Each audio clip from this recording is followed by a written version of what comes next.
Brother Johnny. Everybody doesn't know him, so I'll. Okay. So Johnny is my boss. He owns the company I work for. I've known Johnny for over 20 years. Yep. We're getting old. But I knew him when he That's didn't right. speak English and he wasn't a Christian. Still done.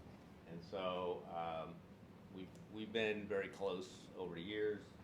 And he is the vice president of Grace and Peace Ministries. When we started, he became involved with helping with that ministry, which started out as an outreach to homeless people and turned into a sober home for women and turned into a church. And so Johnny's been in the background helping me. And so I've watched him grow as a Christian man. I trust him very much. We have a lot of accountability since we see each other every day, and under very hard circumstances sometimes. So I was not supposed to be here today. I was called to go to help my daughter do something in Virginia, and Gustavo was traveling, and I said, "Oh, I don't have somebody here." So Johnny was the third string quarterback that I was going to bring in case this happened. So he's always been kind of knowing, okay, I'm in the background. I may have to come and preach in case there's an emergency. And then everything changed. I had my plans canceled, and then I just saw Gustavo show up. He was actually sick, and he just showed up. So God wanted Johnny to preach today, and so he's going to give us the message. And I thank him because it does give me a comfortable feeling that I have men that can step in and help out with the work here. And seeing that he is the vice president, so I'm his boss today. Tomorrow, he's my boss, right? So that's how it works. Right. So I'll give the pulpit over to John. So you got that? Yeah, it's working. All right, well, Timer here. timer. Hi. So, as Fran already introduced me, my name is John.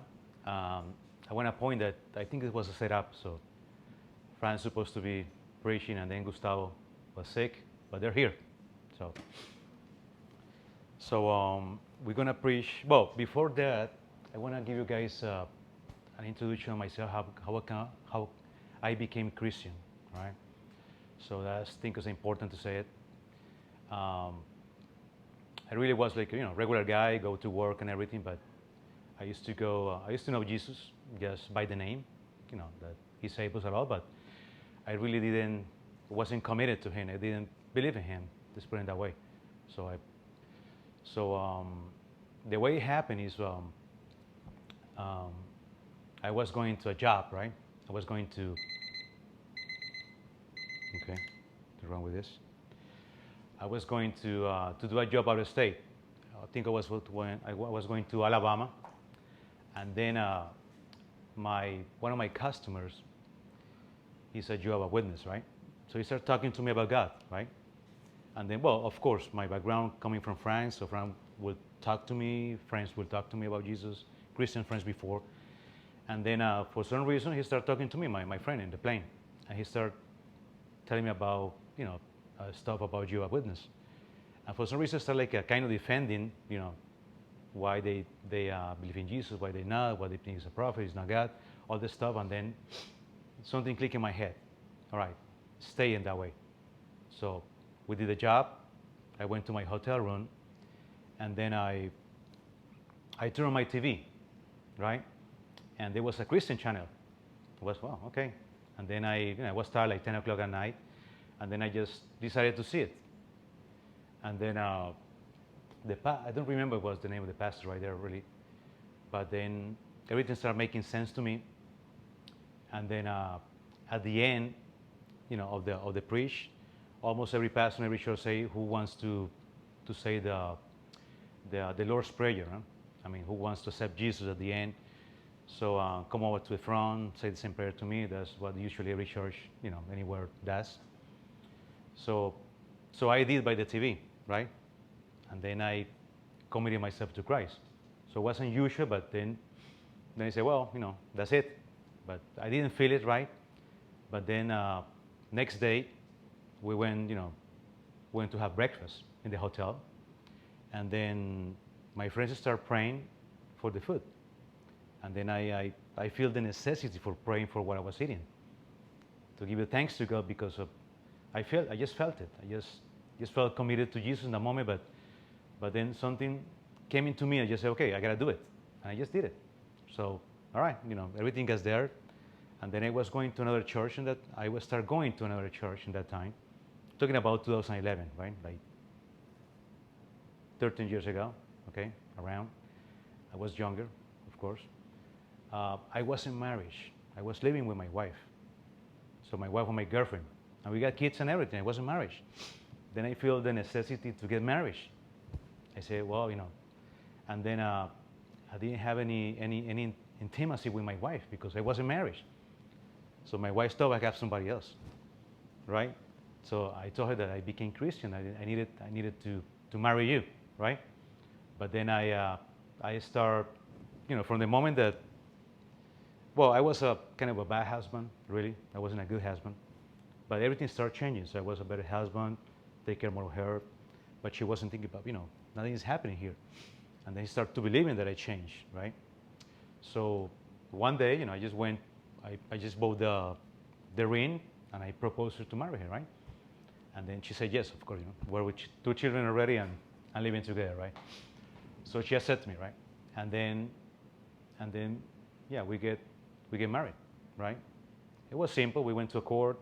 Actually called Frank was like that. I called Frank to say the prayer and everything, to seal with a God's prayer, and then for that moment I believe in a Christian life, right?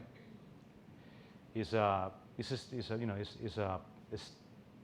narrow road, right? Because everything comes around that trying to get you out, tempt you. It's difficult, even doing business, right? Because when you do business, it's more like you want to do it in the wrong way. It's always about the money. And then that changed too. I became honest, let's put it that way, right? And it was difficult because so many customers, they weren't honest. But then it comes around that the customer likes honest people. They just look for you because you guys are real, and then you guys say the truth. You're gonna steal. It comes with blessings. Let's put it that way, no? Well, I want to point that I have nothing to do with the ministry. Just everything is God, all right? So it just, when I discuss or went to a meeting with Frank, everything just makes sense, and we make plans, but we don't make those plans. Those plans are made by God, all right? We're just instruments of Him, all right? Like the House of Lamb, like the minister, like the homeless, all the stuff, all the support. That really doesn't, it's not me, because so it was just me. I just prefer to, keep the money on it, right? But that's not the case. It's God that is doing this. All right, but now that introduction is done, now you guys know what I became Christian. So what we're gonna do is today is the prodigal son. There is an story said by Jesus. It's in Luke 15 from the 11 verse to the 32. So you're going to read it first. That way, most of the people know it, but you're going to read it, so just for a reminder. So Jesus said, there was a man who had 2 sons, right? And the younger of them said to his father, Father, give me the share or property that is coming to me. Then, in that time, say that to your dad, to your father, it's like wishing that your father was dead. So you don't want your father anymore, right? It's something that you don't say.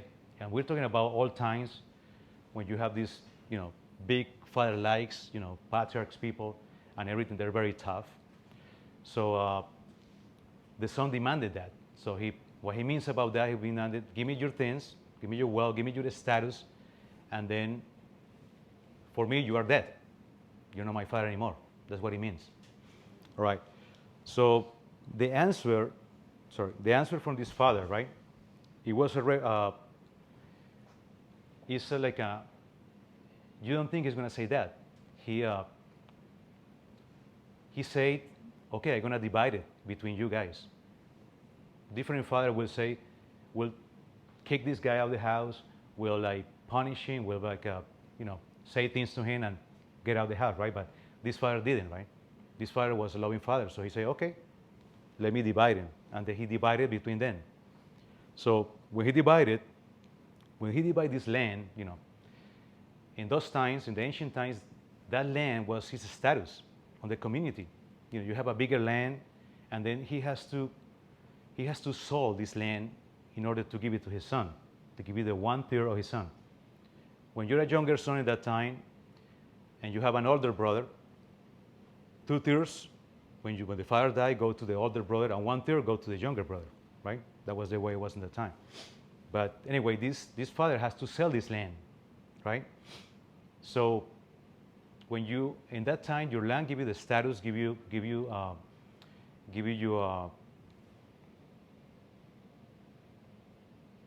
everything that you are against the community.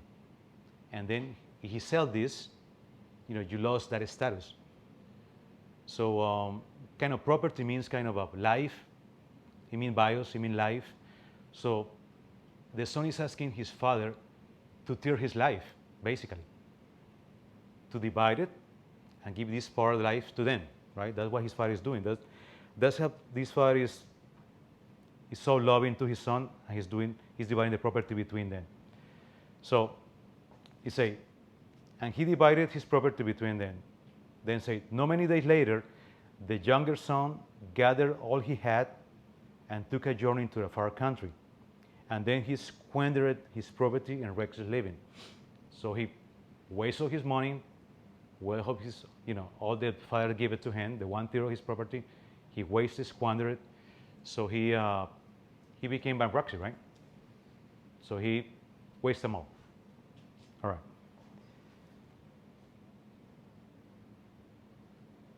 And when he had spent everything, a severe famine arose in that country and began to be in need.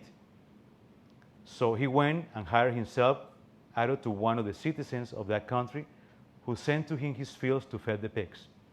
And he was longing to feed with the pods that the pigs ate, and no one gave him anything. So he definitely, he ran out of money, no money at all.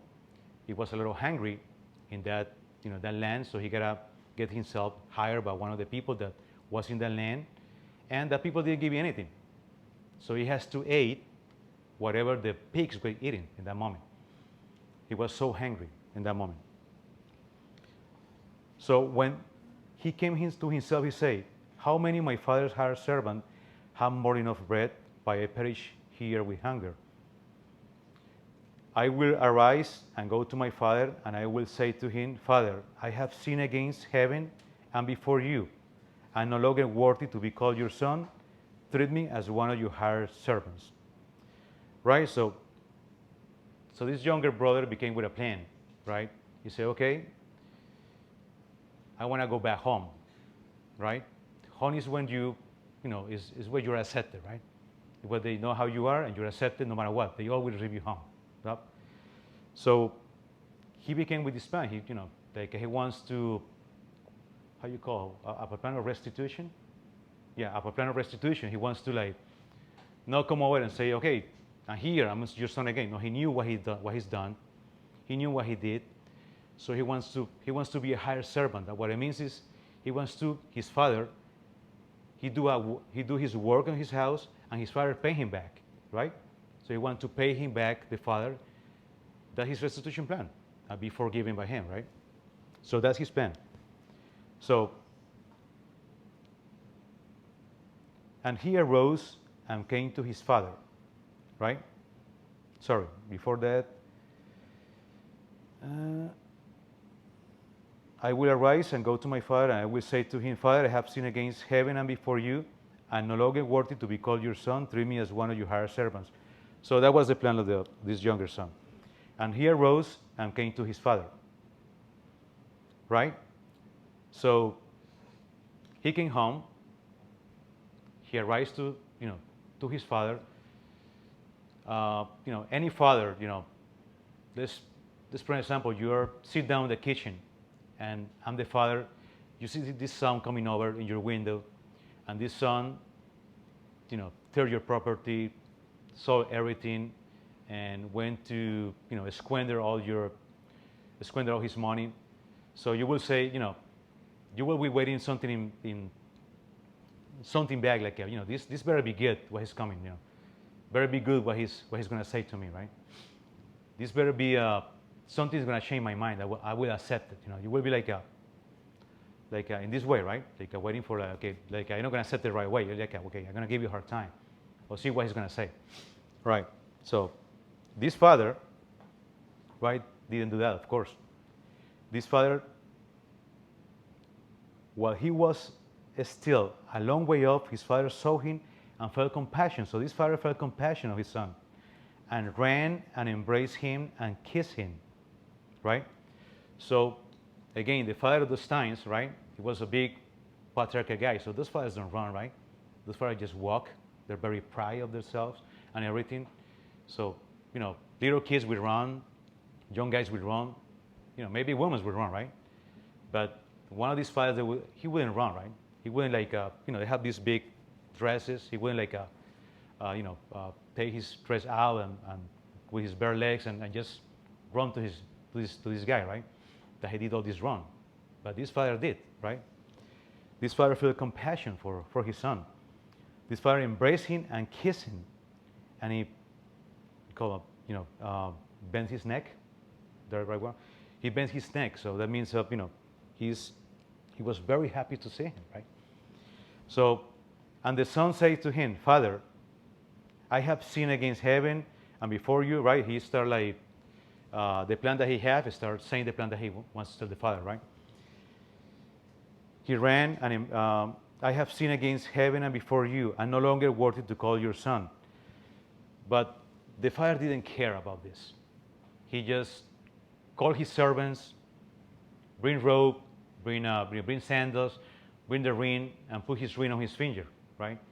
He didn't care about that. He didn't care about the explanation. He just go and accept it as his son immediately, without matter whatever he was telling him. So the ring situation, when he put the ring, is a big deal. So it have a big significance.